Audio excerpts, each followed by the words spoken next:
فوری اور شدید ردعمل کی دعوت دے گی۔ مئی 2025 کے آپریشن بنیان المرصوص میں پاکستان نے بھارتی ہداف کو کامیابی سے نشانہ بنایا تھا۔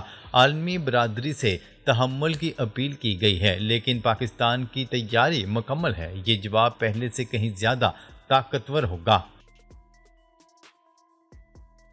بھارتی forces high alert, operation sindoor 2 کی تیاری عروج پر۔ LOC پر بھارتی فوج کی بھرپور سرگرمیاں اور ڈرونز کی مسلسل نگرانی آپریشن سندور 2 کی تیاری کی طرف واضح اشارہ ہے۔ امت شاہ کی میٹنگ میں فوج، نیوی، ایئر فورس اور انٹیلیجنس کے سربراہان حکمت عملی طے کریں گے۔ بھارت روس سے S-400 سسٹمز اور Su-57 طیاروں کی فوری خریداری کی کوششیں کر رہا ہے، جو پاکستان کے خلاف استعمال ہو سکتے ہیں۔ مئی 2025 کی ناکامی کے بعد بھارت اسرائیلی طرز کی اچانک حملے کی حکمت عملی اپنا سکتا ہے، جبکہ پاکستان نے ہر ممکنہ خطرے کے لیے مکمل تیاری کر لی ہے۔ بھارتی میڈیا کی جنگی مہم عوام کو نفسیاتی طور پر تیار کیا جانے لگا۔ بھارتی میڈیا اور فوجی سربراہان کی مسلسل دھمکی امیز بیانات عوام کو جنگ کے لیے ذہنی طور پر تیار کر رہے ہیں۔ Air chief marshal AP Singh نے دعویٰ کیا ہے کہ مئی 2025 میں پاکستانی طیاروں کو تباہ کیا گیا، جبکہ آرمی چیف نے پاکستان کو نقشے سے مٹانے کی دھمکی دی۔ یہ وہی پیٹرن ہے جو آپریشن سندور سے قبل دیکھا گیا تھا۔ BJP کی سیاسی مشکلات اسے جنگی ماحول کی طرف دھکیل رہی ہیں۔ عالمی سطح پر بھارت کی ساکھ کمزور ہے، جیسا کہ برطانوی وزیر اعظم کے حالیہ ویزا بیان سے عیاں ہے۔ سفارتی سرگرمیوں میں اضافہ، بھارت کا ممکنہ حملہ اور پاکستان کی تیاری۔ بھارت میں یورپ، مشرق وسطیٰ اور دیگر ممالک کے سفارتکاروں کی اچانک آمد و رفت اور ہنگامی دورے بڑے حملے کی تیاری کی نشاندہی کرتے ہیں۔ مئی 2025 کے پہلگام حملے کے بعد بھی ایسی سفارتی سرگرمیاں دیکھی گئی تھیں۔ چین کی جانب سے پاکستان کے ساتھ مسلسل انٹیلیجنس شیئرنگ نے ممکنہ حملے کی پیشگی اطلاع فراہم کی ہے۔ پاکستانی نیوی کراچی کے ساحلی علاقوں کی حفاظت کے لیے تیار ہے۔ یہ جنگ طویل اور شدید ہو سکتی ہے اور پاکستان فوری جوابی کارروائی کے لیے مکمل طور پر تیار ہے۔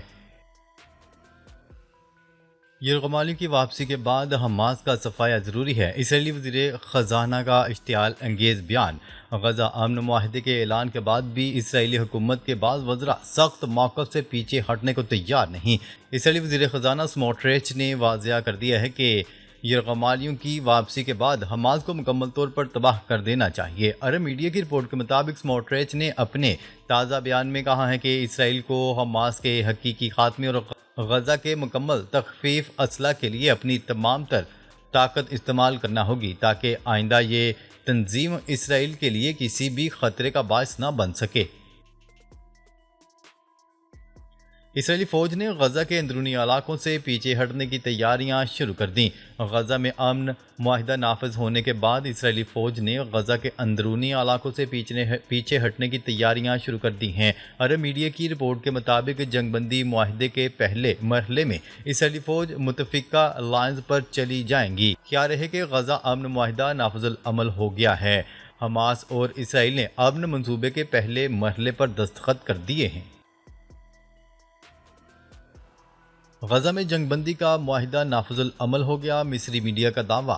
غزہ میں برسوں سے جاری خون ریزی کے بعد بالآخر جنگ بندی معاہدہ نافذ العمل ہو گیا۔ مصری میڈیا کے مطابق یہ تاریخی پیش رفت پاکستانی وقت کے مطابق کل دوپہر 2 بجے ہوئی، جب فریقین کے درمیان طے پانے والا غزہ امن معاہدہ عملی طور پر مؤثر ہو گیا۔ مصری نشریاتی ادارے القاہرہ ٹیلی ویژن نے اپنی رپورٹ میں بتایا کہ معاہدے کے نفاذ کے بعد غزہ میں فائر بندی اور فوجی کارروائیوں کا سلسلہ رک گیا ہے۔